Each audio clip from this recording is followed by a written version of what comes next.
1. The Cyclone.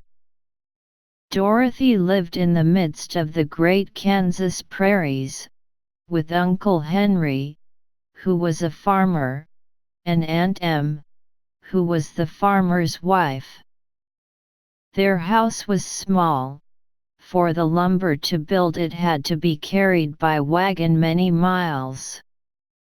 There were 4 walls, a floor, and a roof, which made one room, and this room contained a rusty-looking cook stove, a cupboard for the dishes, a table, 3 or 4 chairs, and the beds.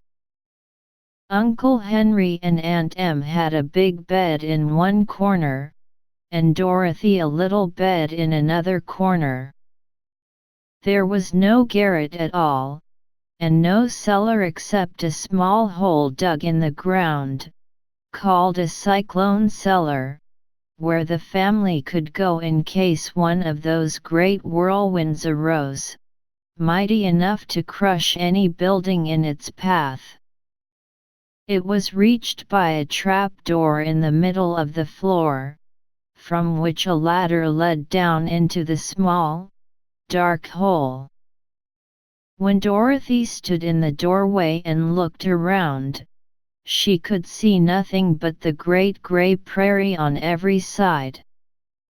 Not a tree nor a house broke the broad sweep of flat country that reached to the edge of the sky in all directions.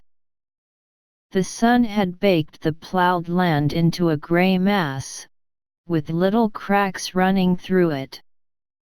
Even the grass was not green, for the sun had burned the tops of the long blades until they were the same gray color to be seen everywhere.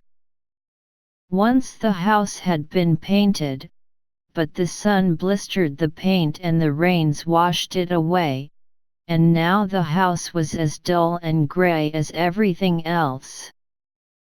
When Aunt Em came there to live, she was a young, pretty wife.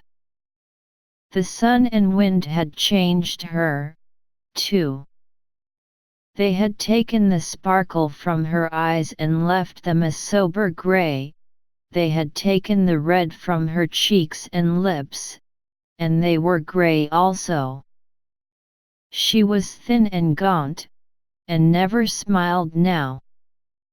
When Dorothy, who was an orphan, first came to her, Aunt Em had been so startled by the child's laughter that she would scream and press her hand upon her heart whenever Dorothy's merry voice reached her ears, and she still looked at the little girl with wonder that she could find anything to laugh at. Uncle Henry never laughed. He worked hard from morning till night and did not know what joy was. He was gray also, from his long beard to his rough boots, and he looked stern and solemn, and rarely spoke. It was Toto that made Dorothy laugh, and saved her from growing as gray as her other surroundings. Toto was not gray, he was a little black dog, with long silky hair and small black eyes that twinkled merrily on either side of his funny, wee nose. Toto played all day long, and Dorothy played with him, and loved him dearly. Today, however, they were not playing. Uncle Henry sat upon the doorstep and looked anxiously at the sky, which was even grayer than usual. Dorothy stood in the door with Toto in her arms, and looked at the sky too. Aunt Em was washing the dishes. From the far north they heard a low wail of the wind, and Uncle Henry and Dorothy could see where the long grass bowed in waves before the coming storm. There now came a sharp whistling in the air from the south, and as they turned their eyes that way they saw ripples in the grass coming from that direction also.